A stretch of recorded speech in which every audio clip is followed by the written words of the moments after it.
গতকাল রাত ভোর 4টা থেকে একটা ঘটনার জন্য আমরা সবাই ওই দিকে ব্যস্ত হয়ে পড়েছি। সেটা হচ্ছে জানেন যে চারুকলাতে ঢাকা ইউনিভার্সিটি চারুকলা ইনস্টিটিউটে বৈশাখের শোভাযাত্রার বর্ষবরণ শোভাযাত্রার যে র্যালির জন্য যে মটিভগুলো তৈরি করা হয়েছে, সেখানে একটা মটিভ ছিল ফ্যাসিবাদের মুখাবয়ব।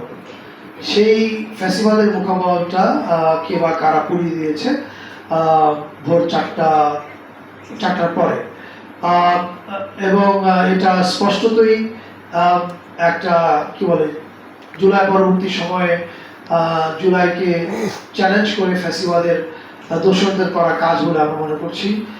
ফ্যাসিবাদের দোসর এই অর্থে বলছি, যারাই চায় না এই ফ্যাসিবাদের মুখাবয়ব র্যালিতে থাকুক, ধরেন নানান রকমের মতামত থাকতে পারে, ক্রিয়েটিভ কমেন্ট, কিন্তু যখন এটা পুড়িয়ে দিতে যায় তখন বুঝতে হবে যে এটার পিছনে একটা সংঘবদ্ধ শক্তি কাজ করছে।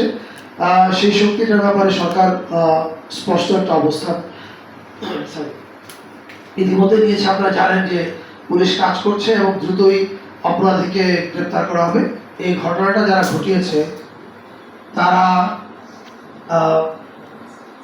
চায় না আমরা যে উৎসবমুখর বাংলাদেশ তৈরি করতে চেয়েছি এবং যে ঐক্যের এবং সম্প্রীতির বাংলাদেশ তৈরি করতে চাচ্ছি, এটাতে তারা এক ধরনের বাধা দিতে চায়। কিন্তু তাদের শক্তি এত কম, যে কাজটাই করেছে সেটা শাস্তি তাদেরকে ভোগ করতে হবে, কিন্তু তাদের এই শক্তি এত কম, আমি মনে করি না এটার মাধ্যমে তারা আমাদের সারা দেশের মানুষের সম্মিলিত যে শক্তি, সেই শক্তির সামনে দাঁড়াতে পারবে।